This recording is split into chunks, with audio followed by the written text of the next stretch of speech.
ఒకసారి నేను మానకొండూరు పోయిన కరీంనగర్ జిల్లా ఆడపోయి గిట్లే మాట్లాడుకుంటూ అవ్వాతాతలకు 4000 పింఛన్ ఇస్తాని రేవంత్ రెడ్డి ఎగ్గొట్టిండు. అక్క చెల్లెలకు మహాలక్ష్మి అని 2500 ఇస్తాను ఎగ్గొట్టిండు. రైతులకు 15000 రైతు బంధన్ ఎగ్గొట్టిండు. తులం బంగారం ఎగ్గొట్టిండు.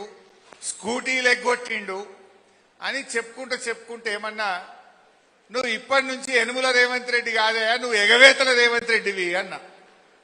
ఇందులో ఏమన్నా తప్పున్నదా? ఎగ్గొట్టినోడిని ఏమంటామే? ఎగ్గొట్టిండు, వీడు మోసం చేసిండు అంటాం. మరి నువ్వు ఎగవేతల రేవంత్ రెడ్డివే అన్న గంతే. కథం తెల్లారి వరకు పోలీస్ స్టేషన్లో నా మీద కేసు, నాకు నోటీసు నడుస్తుంది. ఇంకా మానకొండూరు పోలీస్ స్టేషన్లో ఒక కేసు నడుస్తుంది నా మీద, ఎగవేతల రేవంత్ రెడ్డి అంటే. ఇప్పుడు మోసం చేసిండు, వీడు మోసగాడు అన్న. వీడు మొనగాడు కాదు, మోసగాడు అన్న. నాకు తెలిసి రేపు కూడా అచ్చంపేటలో కేసు అవుతుంది. ఇక కేసులు పెడితే భయపడతామా? రేవంత్ రెడ్డి కథ ఎట్లున్నదంటే, మొన్న స్టేట్ బ్యాంక్ ఆఫ్ ఇండియా మీరు చూసి ఉంటారు. హైదరాబాద్ లో స్టేట్ బ్యాంక్ ఆఫ్ ఇండియాకు అప్పటి ప్రభుత్వం వెనకట భూమి ఇచ్చింది. రేవంత్ రెడ్డి బ్యాంకుకి ఇచ్చిన భూమిని ఆయన అమ్మేసిండు. ఎస్బీఐకి ఇచ్చిన భూమిని వేలం పెట్టిండు, భూమిని అమ్మేసిండు. అమ్మేస్తే పాపం మా కోర్టుకు పోయిండు. స్టేట్ బ్యాంక్ ఆఫ్ ఇండియా వాడు కోర్టుకు పోయి, ఇది మాకు వెనకట భూమి ఇచ్చిండ్రు, ఇది కూడా ఫ్రీగా ఇయ్యలే, మేము దాదాపు 20 కోట్ల రూపాయలు పెట్టి భూమి కొనుక్కున్నాం, ఈ భూమి మా పొజిషన్లో ఉన్నది, పైసలు పెట్టుకున్న మా భూమి రేవంత్ రెడ్డి ఎట్లా అమ్ముకుంటాడు అని హైకోర్టుకు పోయింది.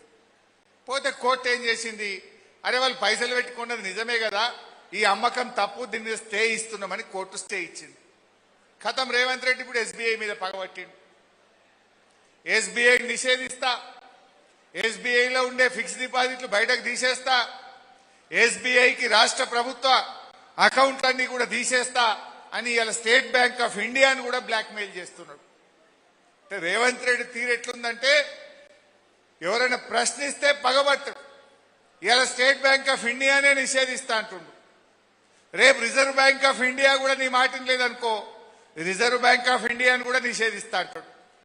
వరల్డ్ బ్యాంక్ కోడ్ కూడా నీ మాటని లేదనుకో, ఈయన వరల్డ్ బ్యాంక్ కూడా నిషేధిస్తా అనే రకమే.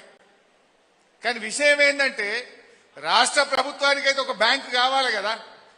ఇప్పుడు అవ్వాతాతలకు కేసీఆర్ ఇచ్చిన 2000 పెన్షన్ బ్యాంకులో పడాలి కదా, ఉద్యోగస్తులకు జీతాలు పడాలి కదా, రైతులకు రైతు బంధు పడాలి కదా. అంటే బ్యాంకులకు రాష్ట్ర ప్రభుత్వం యొక్క కార్యకలాపాలు నిర్వహించడానికి ఒక బ్యాంక్ అయితే కావాలి. నువ్వు మరి స్టేట్ బ్యాంక్ ఆఫ్ ఇండియా నిషేధిస్తా, ఎవడు నీకు వ్యతిరేకంగా మాట్లాడితే ఆ బ్యాంకునే తీసేస్తా అంటే మరి ఏం చేస్తాడు? నాకు డౌటు, కొత్తగా ఏమైనా కొండలరెడ్డి బ్యాంక్ అని గిట్ట పెడతాడో ఏమో. పెట్టినా పెడతాడు, మస్తు జమ అయినాయి పైసలు. యనుమల కొండలరెడ్డి బ్యాంక్ అని పెట్టినా పెడతాడు రేపు. ఈ రకంగా ఇవాళ రేవంత్ రెడ్డి పరిస్థితి ఎట్లుందంటే, ఎవడన్నా ప్రశ్నిస్తే వాడిని శత్రువుగా చూస్తూ ఉంటాడు, ఎవడన్నా విమర్శిస్తే వాడిని కుట్రదారుడు అని ముద్రేస్తాడు, ఎవరన్నా కొంతమంది ఈయన చుట్టూ ఉండే చెంచాలు పొగుడితే వాడిని మేధావంటాడు. ఈ రకంగా ఇలా రేవంత్ రెడ్డి తీరు ఉన్నది. బట్ అట్లే ఇలా అనేక విషయాలు, రుణమాఫీ ఎట్లా మోసం చేసిండో చూసినాం. అదేవిధంగా ఇలా రైతు బంధు, కేసీఆర్ గారు ఉండగా మీ అందరికీ తెలుసు కరోనా వచ్చింది. మా నిరంజన్ అన్న వ్యవసాయ శాఖ మంత్రి, ఓసారి కేసీఆర్ గారు మమ్మల్ని పిలిచిండు, నేనేమో ఆర్థిక మంత్రి, నిరంజన్ అన్న వ్యవసాయ శాఖ మంత్రి.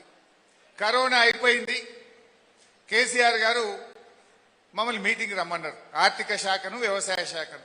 మేము పోయినాం. పోగానే కేసీఆర్ గారు అన్నారు, మరి ఇక జూన్ నెల వస్తుంది కదనే, రైతు బంధు తయారైందా అన్నాడు. ఆఫీసర్లు ముఖాలు చూసుకుంటారు. 2 నెలలు corona, March April May lockdown, 45 రోజులు బంద్ అయినాయి, ఖజానా ఖాళీ, ఆమ్దాని ఏం లేదు. లాక్డౌన్లో ఏమొస్తుంది? ఏం రాదు కదా, రిజిస్ట్రేషన్ నడిచేది లేదా, బండ్లు కొనుడు లేదా, ఎవడు రూపాయి ఖర్చు పెట్టేది లేదా, గవర్నమెంట్కి ఇన్కమే లేదా. సార్ ఎట్లా సార్, పైసలు లేవు సార్, జీతాలకే కనబడ్డాయి సార్ అని అధికారులు చెప్తున్నారు. కేసీఆర్ గారు మా నిరంజన్ అన్న దిక్కు నా దిక్కు చూసి ఒక మాట అన్నారు, మనకు రైతులే ముఖ్యం, అవసరమైతే మంత్రుల జీతాలు బంద్ చేయి, ఎమ్మెల్యేల జీతాలు బంద్ పెట్టండి, కాంట్రాక్టర్లకు చెల్లింపులు ఆపండి, ఉద్యోగస్తుల జీతాల్లో కోత పెట్టండి, కానీ జూన్ నెలలో రైతులకు రైతు బంధు పడాల్సిందే అని చెప్పింది. కరోనా వచ్చినా, పెద్ద నోట్ల రద్దు అయినా, ఆర్థిక మాంద్యం వచ్చినా, కష్టం వచ్చినా 11 విడతల్లో 73,000 కోట్ల రూపాయల రైతు బంధు ఇచ్చింది బీఆర్ఎస్ ప్రభుత్వం.